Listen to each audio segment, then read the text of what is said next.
Page 2 of your midterm. A kite is a four-sided figure. We're just trying to turn that into a conditional statement into an if-then statement. So a kite is a four-sided figure. So we need to have those two pieces in there. So if something has four sides, if a figure has four sides, it's a kite. Well, we can just think about this for a little bit. A kite is a four-sided figure.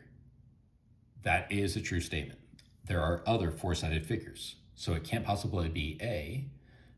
If a figure has four sides, it's a kite, because it could be a rectangle. A rectangle is not a kite.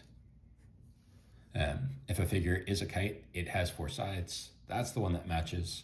If it is a kite, then it is a figure. Well, that doesn't include this idea of four sides. So C and D were just sort of silly choices. Okay.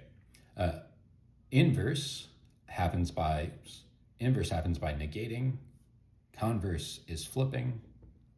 And contrapositive is both flip and negate. If angle ABC is obtuse, let's call that P.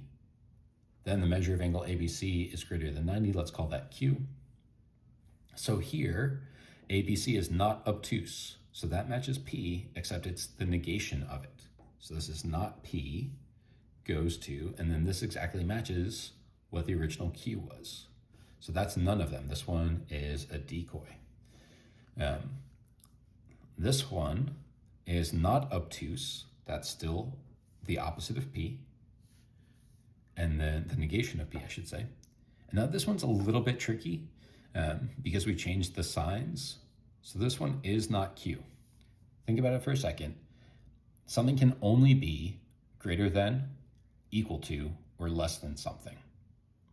So this one has greater than, and this one has every other case. So that's what makes this not Q. So to go from not P to not Q, well, that's matching our inverse. We've negated both. If the measure of angle ABC is less than or equal to 90, that's our not Q. And this is our not P. So this one is our contrapositive. And by process of elimination, we could already jump ahead to this as the converse, but let's just double check. This exactly matches our original Q. This exactly matches our original P. So this is our converse because we flipped the order. Okay. AB equals AB. That is your reflexive property. These you just have to have memorized. One way to help you remember reflexive property, it's reflex. Reflex, like the knee jerk thing when the doctor taps your knee and it just jumps out. So if I ask you what's AB, you panic. You say, AB, I don't know. Yeah, that's exactly right. AB is equal to AB. You, by reflex, just stated back what AB is equal to itself. So anytime we have something equals itself, we're going to call that our reflexive property. Here, this one is called our transitive property. We're basically forming a train. Note the fact that AC gets repeated here. So we use those to link together the train, and we're just left with AB plus BC equals 10.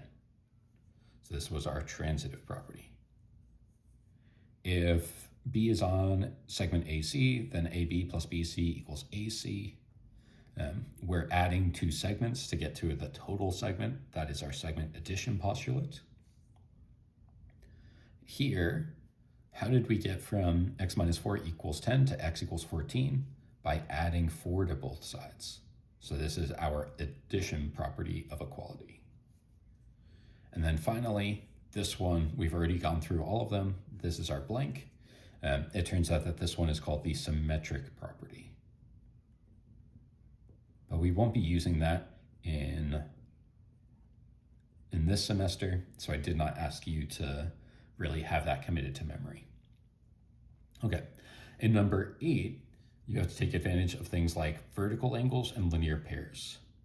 So this angle is vertical with this one, so they are equal to each other. Imagine folding this piece of paper. Those are going to land exactly on top of each other. Now over here, what I'd recommend doing is think about this as this straight line, these two angles. So they form a linear pair. Our linear pairs are supplementary. So this angle here is going to be whatever 180 minus 48 is. That is 132 degrees. So this is going to be 132. Now you could do, these two are also linear. If we cover this up, this makes a straight line. But I think it's easier to just use vertical angles. It's going to be 132.